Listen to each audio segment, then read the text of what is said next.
So I gathered this much fat lighter in about 15 to 20 minutes, and I'm about to share with you how. Good morning, everybody. You can hear the birds chirping in the background. Even though it's kind of late winter, we're here at Oconee National Forest, the Oconee River Park. Beautiful little campsite. If you get a chance to come here, do it, because it's a great little camp. But this morning, I want to talk just a minute. If you're ever around bushcrafters, survivalists, campers, you hear them extol all the virtues of Fatwood, fat lighter, all the different names for it. But what is it? And how does it form? And how the heck can you find it? Well, that's what we're going to do this morning. This is not about fire building. This is about finding good fuel. I'll let her swing back down a little bit closer here, because what I want to show you is, just like our bodies, when they get a cut or a scratch, and antibodies and clotting agents all rush to the site of the injury, so the same thing happens with pine trees. And this is a piece that I chopped out earlier.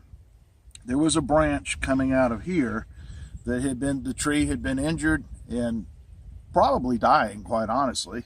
But what it did was it rushed all the sap it could to this site to help heal up the wound around that broken limb. Now, what we're going to try to do this morning real quick is I want to split this open and show you exactly what I'm saying about the fat lighter. Boy, you see how that glanced right off of that knot. The thing about the sap being concentrated in the area of the injury is that sap, not only is it high in the terpenes that look like turpentine, smell like turpentine, pines oil, but as you can see, they end up being quite hard. Not only did I make a lot of racket splintering it in there, but I actually wedged it into the, I don't know, I guess this is sweet gum that I'm sitting on. Quite hard. Now, is that in focus good? Pretty good? Okay, cool. As you can see, all of this resin has built up in here. And if you were to smell this resin, it would smell just exactly like pine sol or perhaps early grade turpentine. And what you want to do is you want to take and split that down further. But I'm not going to waste a lot of time this morning. Sometimes when you split these knots, you come into a real jewel. Is that good and clear? Into a real jewel that when they split open, this one did split. Hello, there it is. Man, look at that right there. You might have to back up just a little.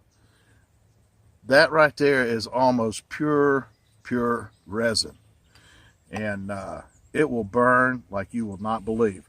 And like I said, I'm not going to go into building fires this morning, but I am going to give you a couple of tips real quick.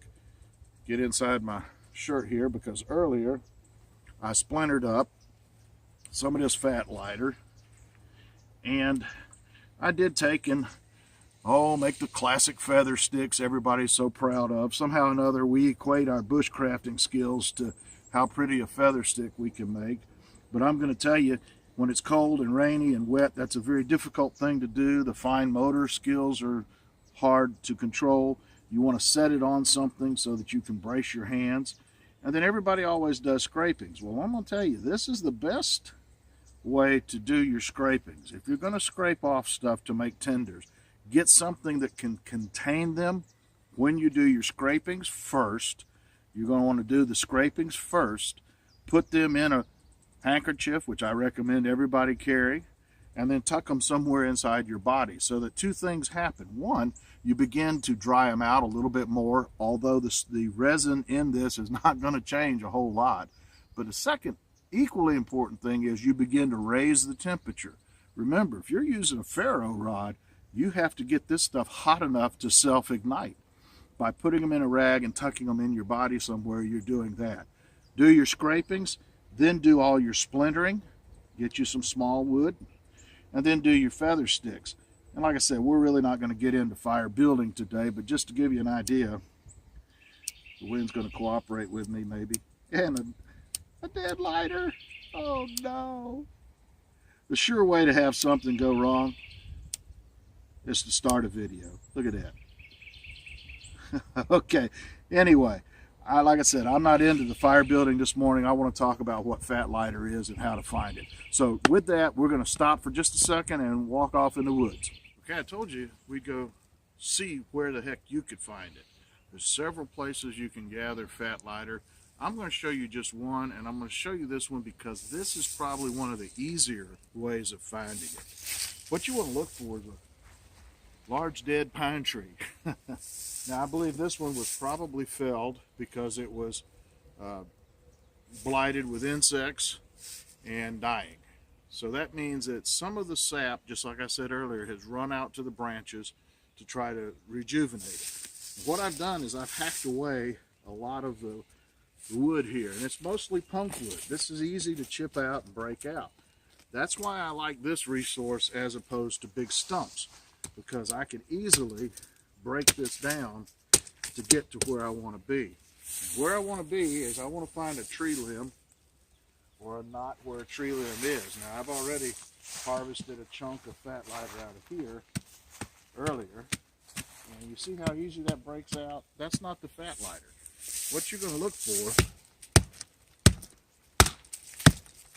is you're going to chop away the punky dead wood, and then all of a sudden, one time when you make a strike with your cutting tool, sorry if I threw a chip at you there, baby, you're going to hear this.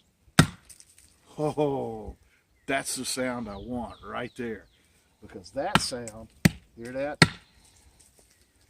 That's a piece of fat lighter. Let me see if I can split off a piece. Can you get a good shot of that? See how nice and orange and resinous that is? Got a good pine smell, good tarry pine smell to it. The beauty of using trees like this is, as you can see, I'm really not using a lot of energy to get to this resource. And in a bad situation, you want to conserve energy as much as possible. All I'm doing is a little bit of hacking and chopping around, get the dead stuff away, and then when I pull, maybe, this one's bigger than I thought. Now the fat lighter portion may extend all the way back into the heart of the old tree. And so there we go. Look at this. Look at this. Now listen, I'll get a little closer. There's some of our insect buddies helping to return this to soil.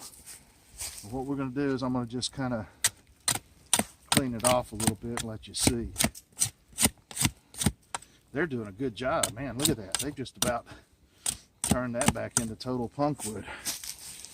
All of this right here is fat lighter. This entire chunk, once you get the roughage off, I'm going to hit it. Hear that? I am barely scratching the surface. That, my friends, is fat lighter, and that's where you find it. So be sure to get out, be safe, and go adventure.